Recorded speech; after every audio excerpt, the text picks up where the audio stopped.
What's up, guys? Welcome back to another episode of the Eager to Love podcast. I'm your host, James, and this is my co-host, Bobby Brian. And today we got same guest as last week, Steven. We're doing a part 2 today. We gotta get him in. I love what he had to say. So today's gonna be awesome. We're gonna just talk about a couple of things. Same thing about love stuff and relationships. And here for what you guys say, just continuations from last episode. But that's it. So we'll catch you guys after the break. I always been that type of kid to find somebody better than leave her cause of all the pressure.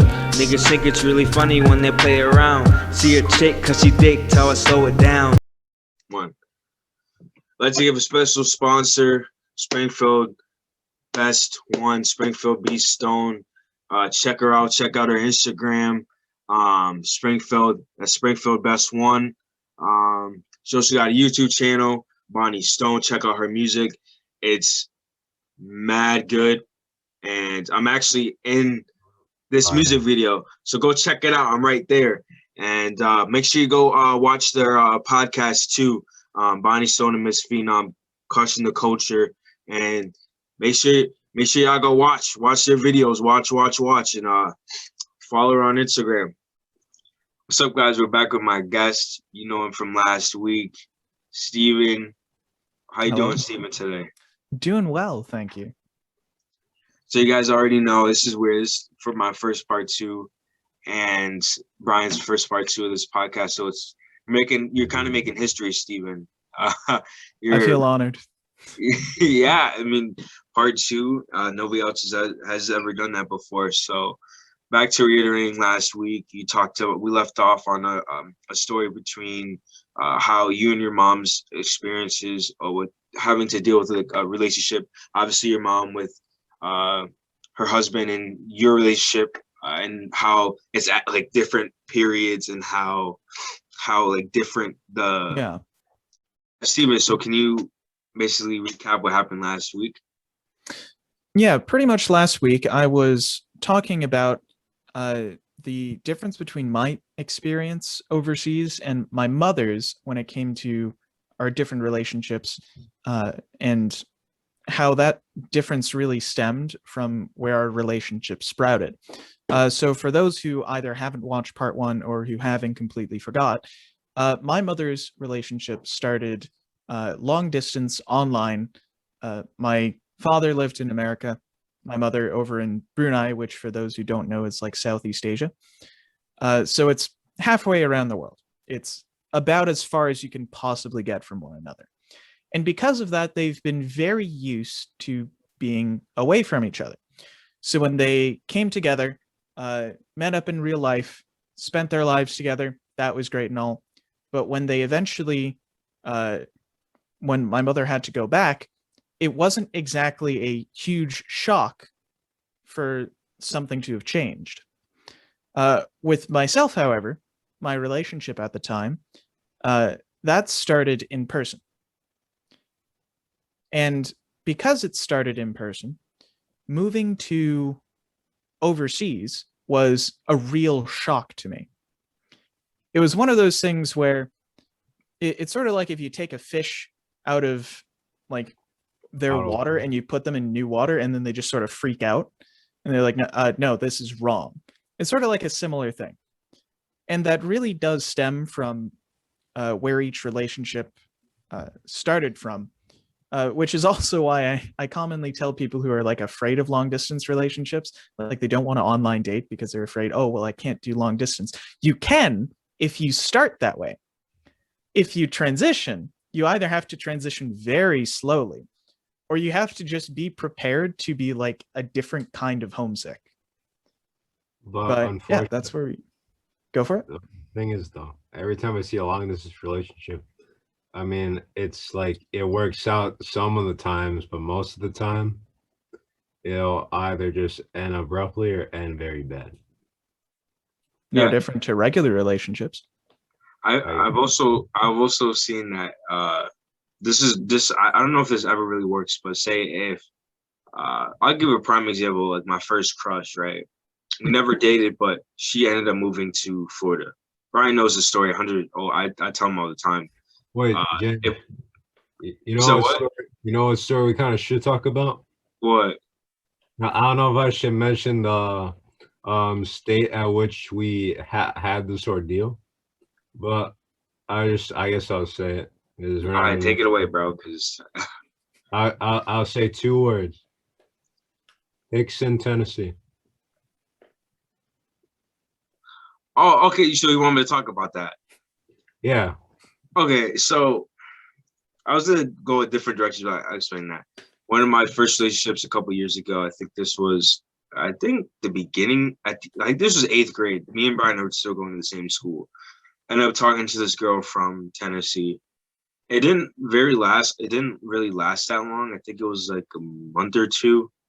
And if I kind of translate that to like if it was in person, it would be like a couple weeks long because you're not really seeing them, so it's not the same. It honestly on the relationships, I feel like that was like really the only legitimate one. They're easy, but it's always you have to rely on that like phone call or FaceTime and texting. Like it's constantly that. Like that's what your relationship's really based on. And to really like have an experience on it is kind of like, yes, it can work. I'm not gonna lie and say that it can't work, but you usually do that when you're younger. But I feel like typically when you get older, you're like, okay, I can go fly to California and meet this girl because I'm an adult now. I could do what I want. You ask your parents that, most likely they're going to say no. Like, what are you doing? That's crazy. She could be a catfish. So it's solely relies on that. It's a trust thing too because if I like for me, I have to see. So if you're on FaceTime, I gotta see what you like look like, whatever. I could be like this. I don't know, very very skinny or very very muscular, but she wouldn't know that because she hasn't seen me in person. She just sees my face.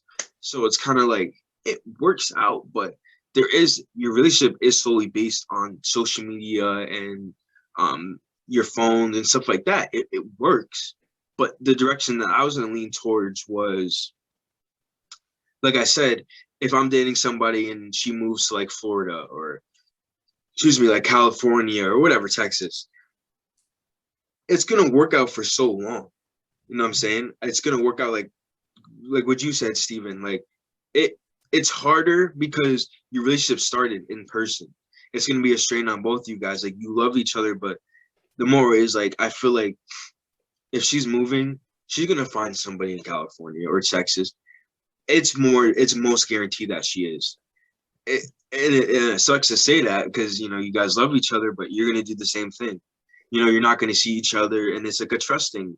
And the fact of the matter is, I can't stop her if there's a guy and it happens. Like if they go on a date one time and she's like, I just wanted to, like, I can't stop that. You know what I'm saying? It's vice versa.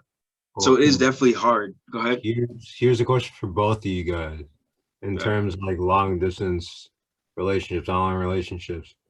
Do you think that you can be controlling in a way in an online relationship? Oh, most definitely. To the Most point definitely. yeah. Yeah, I don't even need to hear the rest of it. I know exactly where you're going. It is so easy to be controlling in an online environment.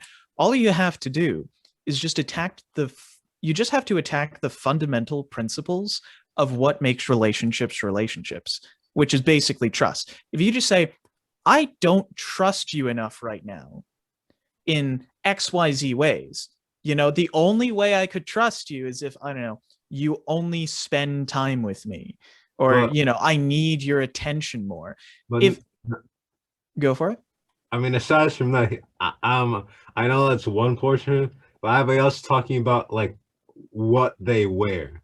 Like if it's like if they went out in public. If it's like a guy to a girl can. saying, I don't want you wearing this or I don't want you wearing that out in public. Yeah, I mean, online, you pretty much have as much control over that as you would in real life. What someone posts on social media when they go out, what they show you. I mean, really, even in person, if someone wants to go out wearing absolutely nothing, unless they get photographed, you will never know. Yeah, that's what I was just gonna. Thank you for saying that, Steven, because I was just literally gonna say that. You could say, I could say, don't wear this skirt out in public. I'm never gonna know that she did not wear it. And also, I was gonna reiterate that point, Brian, the controlling part. More of like a mental psychological controlling is this. No, it's almost as though you feel like because you're committed to a relationship that like it's almost like some sort of mutual bond that requires you to stay low and almost listen to each other and like request take orders even though you guys never see each other. But let me take a different turn. And Steven, I really want you to elaborate on this. Some guys, I'm like, okay, I'll say guys and girls who use this excuse. And if you don't hear this, I don't know. I hear it all the time. If you break up with me, I'm gonna kill myself. If you guys heard that before, every single time, it's like I've never done that because I'm not like that. But with a girl, with you're like, oh, if you leave me, like I'm gonna be sad, I'm gonna kill myself. But if I'm on that end and she's saying that, I'm never gonna know, so I'm gonna stay with her. And then, but mostly happens in like teenagers. It's like 12 to like 18 or 17 at the most. I really see it. I don't typically see it in adults. But Steve, I want to hear what you have to say about that. I have a personal connection to this one. My first ever serious relationship, a girl pulled the depression card, so I sort of like, I would say almost pity dated her, but it's one of those things where if you tell yourself a lie enough, you'll end up believing it. So I ended up believing that I was actually attracted to someone who I just didn't care about. But and until afterwards, and I was like, no. Like any other relationship I've had afterwards, I've been like, yeah, I was legitimately attracted to them. But this one, I was like, no. And the thing is, that was like a mistake that I intend to never make again. Because for anyone else who might be almost about to fall into that trap, it's bad.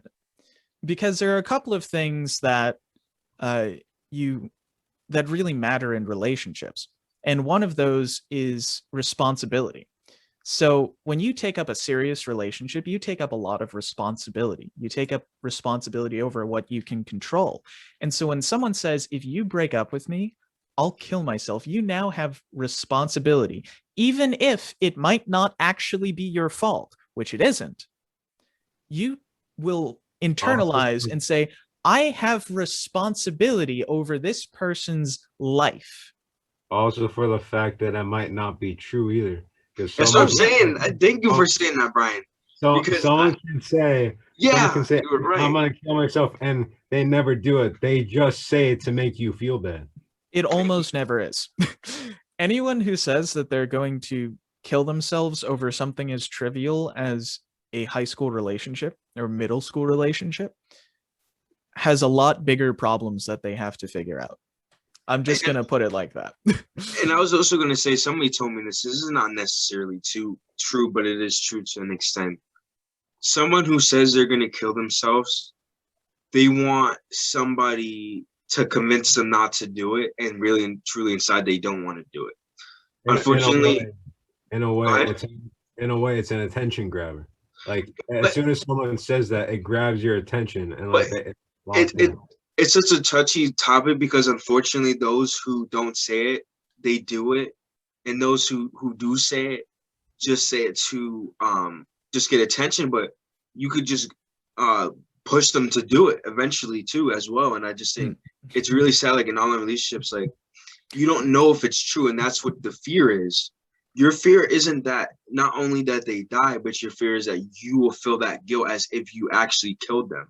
You know what I'm saying? Like you may not actually pull the trigger or push the pill in their mouth or put the rope around their neck, but you might as well just have done that if you felt that guilt. And that's like, I want to kind of like address that a little bit, is that it's sad because I've been in that position. I have seen my friends in that position. I've seen friends who even said they would, who would kill themselves because of the relationship and manipulate them. And it's sad because it's such a touchy topic, because what parents tell us is don't do online relationships. You don't know them. You don't know what you could put yourself into. This girl could be crazy. This guy could be mental. this guy could be. It's just a whole bunch of things, and I've never seen. Nobody's ever really actually. Why are you putting your peace sign up? You're frozen. Oh, we're good. We're good. We can keep rolling. Keep rolling. I can hear you. Can you hear me? Okay. Yeah. Yeah, now you're And good. but it's such like a touchy topic, and I wanted to bring that up when you said the controlling piece, because I kind of felt like that's something that should be brought up, because if you're a kid out there and you're stuck in a relationship because the girl or the guy is saying that they're gonna kill themselves if you don't leave, then how I don't really want to speak on it. I don't really have all the answers. I don't. Steven, if you know what you should do in that position, please say it, because I honestly don't know how to get out of it without like doing damage. Well, yeah, I know of a couple of ways. So the first thing is for anyone who might be watching this live just screaming their heads off, I'll put it like this. There are definitely people who say that they want to kill themselves and definitely do want to kill themselves. That is definitely a thing. However, it's become such a Cliche. not really a cliche. It's almost like a sort of status in the younger culture that we're a part of, that all of the cool people are depressed and they're looking for a knight in shining armor to just come and rescue them. When in reality, oftentimes it's that some people just aren't able to stand on their own 2 feet, are just confused as to where they are, or maybe they're just sad. So there's like a difference between depression and sadness. And a lot of times what people think they have is depression, and they'll like throw that out. It's sort of become like a taboo word. Is just mentioning that you have it is just like, oh no, you're overreacting. But a lot of people really just have sadness. They're just sad, or they're bored, or one or the other. Because a lot of times in depressed people, there's like a lot of times what psychiatrists will do is they won't immediately prescribe antidepressants. For some people, antidepressants definitely work, but a lot of times it's just people have so much chaos in their life. And that's why I think it's particularly prevalent in like the 14-year-old range. That's really when you like start to see the happening. Then it starts to fade out after that. But it's really when you're in a new space, everything is chaotic. You have absolutely no clue what to do. You have a bunch of new people around you. You don't know if you can make friends. So you just immediately go to, well, everything isn't working as planned. Therefore, what is the worst possible conclusion I can draw from this, which is depression. So a lot of times that's sort of the case. And, you know, that will go away with time. But for the people who say, if you break up with me, I am going to kill myself, that isn't depression. That's obsession. They are obsessing over you. So I think the key thing is, no matter what happens, what this person has decided to do is take you down with the ship. It's like, if I die, you are going down with me. If I become sad, I'm taking you with me. And that's an important thing to like watch out for, because no matter how good your relationship is, you should never aim to take your partner down with the ship. If anything, you should be aiming to lift each other out of the wreckage that one or both of you may have caused. So it's very sensible to say, well, what you need to do is get used to the fact that that risk of them killing themselves is always going to be there. But at the same time, you have to value your own sanity, because they will eventually snap out of it. And if for some terrible reason something does happen, that is definitely when you have to talk to a professional about it. They will affirm what I'm saying, that you did the right thing. but someone's death over obsessing over you is not the behavior of someone you want to spend any more time around. It's like, imagine for like James and Brian, imagine if one of you wanted to hang out with each other, and when the other person said, sorry, man, I'm busy. I have to, I don't know, go to the gym that day. That seems like a very Brian thing to do. You're and right. then James, you go, that upsets me so much. I'm about to jump off this bridge. Brian's not going to want to hang around you as much. He's going to say, this is getting kind of creepy. This is getting kind of creepy. It's getting out of hand. I want no part of this. Now, if James had then instead gone, oh man, that sucks. I really wanted to hang out with you today. Maybe you two could come to a resolution and say, well, you know, I'm not busy next Friday at, I don't know, 4, you know, we can hang out then. And then you're like, great, problem solved. But because you immediately skip the conflict resolution and you just go to the resolution and you're like, okay, this is cause, this is effect. Cause, things didn't go the way I want. Effect, I'm going to end everything. That there seems to be a couple of missing steps in between. And that's something to really watch out for. That is one of the bigger red flags for younger people in relationships. I was gonna add on for an example too with me and Brian is so not from what I've seen, but Brian would not to say that he had like I typically have a really small circle. Brian to my knowledge, had a really small circle until high school, where I noticed that he had less time to like talk to me, hang out, because he had other friends. So what Brian would tell me is, oh, I'm sorry, I'm with my friends, or I'm playing Xbox with my friends. And I'd be like, okay. So I had to get used to that. And it's gonna happen when you're in a relationship, like you're gonna have that time where they're not gonna be available, which sucks.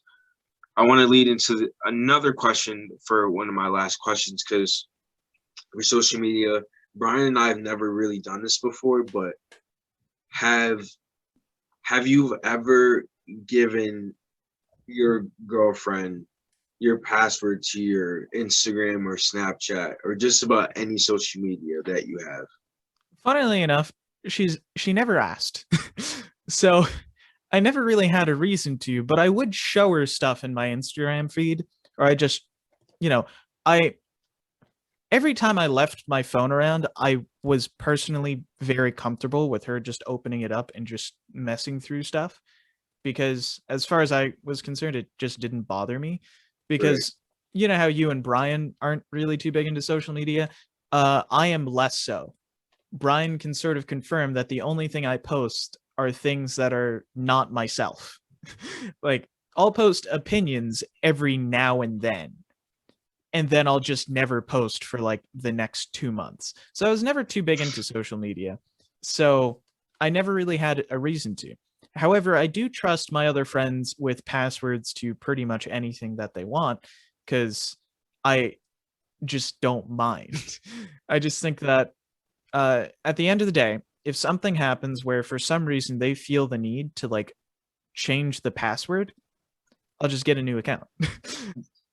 I made the mistake. I don't think I made the mistake a couple of times. I gave the password to my girlfriend, and I'm not gonna lie, she did see something, and it wasn't big. It wasn't like crazy bad, but she did find out. I would recommend this. I would not give your password out to your girlfriend or boyfriend, because your phone is probably one of the only thing that holds most of your information.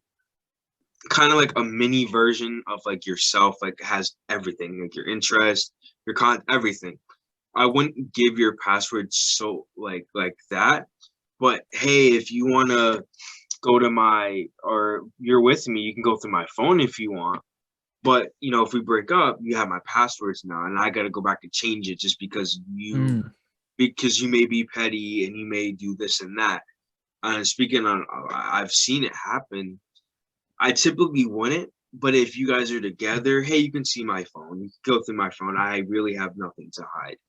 But Yeah, I don't think you should makes sense because to me. of that reason. Because now if they ask and they say you say no, you're like, oh, because you have something to hide. I'm just like, well, no, it's just I don't think that's really necessary because it obviously shows that you don't trust me. Now, if we're together, you can go through my phone, you can take pictures, you can put your fingerprint in. I don't care, but that's different. My social media. I have Mm. my family's on my social media, right? So if you post something out of like you're mad or you send something to my family members, they see that. Your social media is basically your representation to the whole world. So if you look at it from that standpoint, you shouldn't because she can go and Yeah, I post agree. this. And I just don't agree with it. If they make up that excuse to say, hey, look, this is people see this. Once it's on the internet, it's there. You're mad I've at me. Go ahead. Sorry. I've never given any female really any of my passwords or anything. It's just there's just never really a point. They've asked no girlfriends I've had in the past. They've asked me to.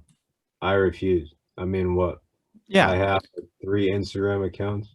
He just hate Probably hit because me he all forgot the his time. password to a Snapchat. Don't let Shut, that fool you. shut up. yeah. I mean, personally, what I would agree with that.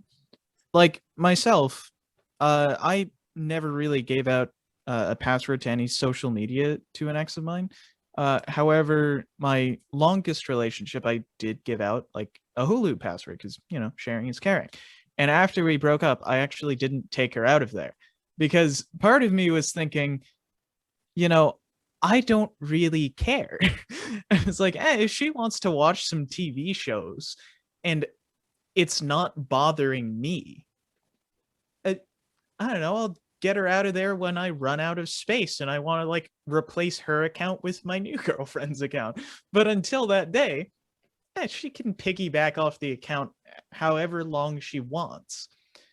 I don't James even know can't if she's even taken a look at it, honestly. I haven't spoken to her since we broke up. But it's just one of those things that I just never cared about. When it comes to social media, I would say that if you're going to, at the very least trade. Like at the very least say, oh, well, if I'm going to give you mine, you should give me yours, and only do that if they are basically as active as you. Because if they're just going to give you a throwaway account in return, then like you're basically giving away everything you ever were and putting your future in jeopardy, with absolutely no possibility of like the mutually assured destruction that might actually stop things. It's like my best friend who lives in England and I, we both joke around that the reason why we stay friends is because we both know so much about each other that we can ruin each other's life at any point. And for that reason, we just never do. So And but here's the deal. You'd wonder why so many people's accounts get hacked in situations like that. well, it's not only that, but if only there was a sponsor, I could totally advertise a free VPN here. I was just about to say that. I was So- just Free about to- VPN, use LastPass or Dashlane. So- Hashtag not sponsored, but still. you no use code JBTV for 10% off your. So just to make one last little story, it's kind of the same as Steven's, but I'm a little harsher. Before we go here, I had one of my close friends at the time. His girl wanted Disney Plus, and she was my best friend. My girl. I best friend just at the time. mentioned James can't relate. So I gave her my Disney Plus password, everything. And when we had stopped talking, they didn't break up. They broke up a while after, but we started talking. I stopped talking to both of them. I took her off my Disney Plus, and I had a feeling it would get her mad. So I remember after they broke up, he had hit me up, and we are just like catching up. And he says, "Yeah." I reminded him, "Yeah, I took the Disney Plus away from her." He's like, "Yeah, I remember she got really mad. Like I remember her telling me like she was stolen stuff," and I'm like, I'm that. I'm not. It's not that I'm petty. It's just like I don't like I don't- you right now, so you're not. I gonna don't think use that's my- petty. You said I what? I don't think that's petty. You can't leave the club and still have the benefits. Exactly. And I'm like, look, I'm not being your friend anymore. You're just you got stuff that you got to work out, and I just don't want to be friends with you. So if you have my Disney Plus or my Netflix or my Hulu, I'm taking you off. Now, Brian has access to my Disney Plus. I took off Hulu and I have Paramount Plus. It was CBS All Access, which is Paramount Plus. I have it. He was there when I bought the bundle last year, and I ever since, like, I'm not gonna take him off because, like, that's my best friend. If he didn't have Disney Plus, I was like, I'll give it to him. That's one thing. If I'm mad at Brian, and I have got mad at him, I'm not gonna take that away from him. That's just because I'm mad at him. He's my brother. But you really should. If we break up, I'm sorry. You don't have access to my Netflix. That's the same as if I was going have off her Netflix. She could take me off because we're not together no more unless you're friends after, or what Steven said, until I find another girlfriend, you're Yeah. out. In You're fact, out. that really brings up an interesting topic because you were talking about being friends after, and that could be a really interesting position to be in. I remember after I broke up with my girl. Well, I say I broke up with my girlfriend, but in reality, she broke up with me. But you know, writing history is done on my part right now. But after that happened, I was talking with my dad, and I mentioned part of her breakup letter that she sent because she sent it over text, like every sane person does. I'm kidding, of course. That's the But- worst way to break up with somebody. Worst way.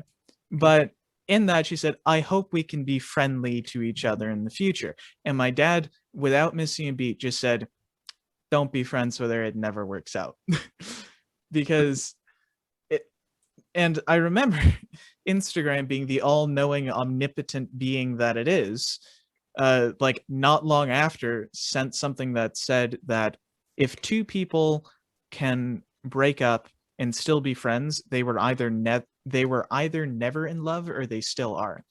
And I remember looking at that and I was like, that's a really interesting thing, which is why I would say you really have to it's really easy to think that, when you're in a relationship and you're in that state of bliss, you're like, there is no way I could even try to leave this person. But when they end up getting fed up with you, you may not have a say in whether you two get to be friends. Like, everyone thinks that when you break up, it's going to be a like sunshine and roses afterwards. But there is no situation. Well, there are rare situations where it's that situation where two people either never have or still do love one another. There aren't really many of those situations where two people can break up and then the day after just go, hey, about that whole breakup thing, want to hang out tomorrow?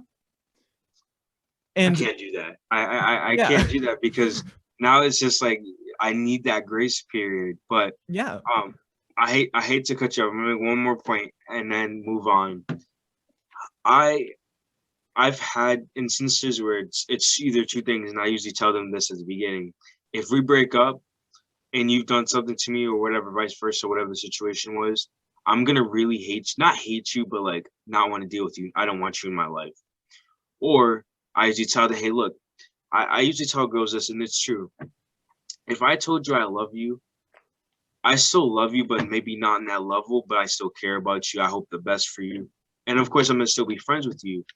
Now, I don't consistently talk to my exes every day. No, but they're still in my life. I can still hit them up. I can see how they're doing because at one point, they were the only girl in the world that I really cared about the most. So it just depends. I wouldn't say that we're still in love or that we are never in love, but that could be true. I just won't know. Like we were probably never in love, but we can still be friends after. But I don't know. Like I just feel like with the whole online thing, we're kind of just gonna sum that up. I think you should take it with a grain of salt. I think you should be careful. Really know the person before you date them because you're not gonna see them in person. Know the sacrifices you're gonna have to make. You're not gonna have that physical connection. I mean, not just on like kissing, but like being with that person, being with them in that moment, you're not gonna have that moment. You're gonna have to sacrifice it. You're just looking for companionship, someone you can just talk to on the phone when you're bored, or someone you can relate with. And it kind of intertwined with Corona and the quarantine that may have happened, but eventually you guys are gonna hang out and live in the same area. But you just gotta know, like, the sacrifices you're gonna make, the stuff that you're going through. You are growing up. You're gonna deal with people who say that you're gonna get trapped in a toxic relationship. It's gonna happen, but before you get into it, know the person, know who they are inside and out. For me, I ask friends. I ask, how's this person? I ask their friends. I say, hey, is she crazy? Like, that's all I want to know. But really, like, consider it, because there is sacrifices in all my relationships. This is just going to happen, and sometimes you just have to. If you really like this person, maybe one day you say, okay, for 3 years, whatever, I'm gonna meet you in person, and then either you're gonna fall in love happily ever after, or, oh no, well, you're not what I imagined in person. But like I said, there's a physical connection and there's emotional connection. You could definitely make the emotional connection over online, but you gotta have that physical connection too. And I think that's what's very important. If you want on a relationship, do what you want. I think it's best so you experiment so that you figure it out on your own, because you only have one life. Like I always say this, you have one life, live it, do what you want. But like I say, I think do good things in life, have fun in life, take risks, but understand the consequences of it at the end. And go ahead. I think it's actually really interesting to sort of bring up the whole YOLO thing, because sort of from my Asian side, it's sort of like the polar opposite of it. It's like, well, it's not the polar opposite as in you have multiple lives. It's just you only have one life, therefore be very cautious. And this is where we can get into a lot of like fun Eastern philosophy things. But pretty much, like, the whole stereotype with Asians is that all of our parents want us to grow up and be doctors, which is pretty true for Asian immigrants. And I'll tell you why. Because the Asian way is, the quickest way to success is a job that pays well and is very stable. Doctors, lawyers, engineers, people in those high academic fields, that is where the thinking is, you only have one life, therefore if you don't make the most of it, you're gonna regret it, because you can't redo those moments. So this is where the Eastern philosophy thing of like yin and yang goes on, and this is where I think this blew my mind when I first learned of it. But really, the whole idea behind yin and yang is the balance between order and chaos. There's the white side, the black side, and both of them are intertwining. If you want a good life, you can't fall into either of those extremes. You can't go to the YOLO side where you're like, I have to, take all the risks. You can't be so chaotic that there is never any order in your life.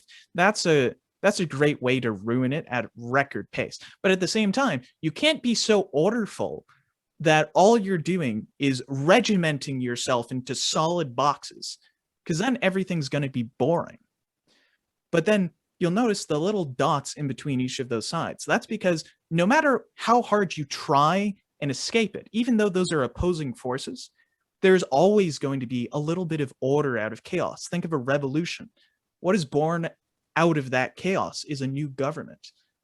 They're out of order, there's always going to be chaos, and out of chaos, there's always going to be order. And so the Taoist way of thinking is, well, out of that whole thing, where is the best place to be? And the Taoists would say, on that line. You want one foot in order, the other foot in chaos. And how do you know that? Well, the Taoist way is, you know that when you become interested in something. When you become interested in something, that is your way. That is the way that your neurological system goes, hey, this is interesting. This is just hard enough. Like, have you ever read a textbook and then it's too difficult, so then you just ignore it? And have you ever read a textbook and it's so easy that you also ignore it? And have you ever read a textbook that was just barely difficult enough to where you had to put some actual effort in and then you actually liked it. It's that sort of in-between point where things are just difficult enough to where you actually want to progress forward in doing it, but oddly enough, it doesn't take effort. That is sort of the Taoist philosophy. The way to do without doing is sort of the idea. Doing something without effort. And in terms of relationships, that is really a good place to be as well. If you are interested in something, if you are interested in something in your relationship, that is the way you have to go forward. But at the same time, if you and your partner are clashing, you have to find some balance. And the way to do that is get both of your interests in order. Where do both of you want to go? Find a way to meet in the middle. There's always going to be compromise somewhere. You can't live life without compromises. Even when you're following your own way, the whole Taoist way of life does not fit well in our society. And if everyone just sort of did what interested them, our current bureaucratic ways would not survive. But in terms of relationships, you can totally both do what you want, what interests you, and eventually you two are going to meet in the middle. So that I think is a really interesting take on like the whole YOLO philosophy of taking risks. There's a balance between taking risks and staying safe. And that's where you do what interests you. And that's when you know you're on the right track.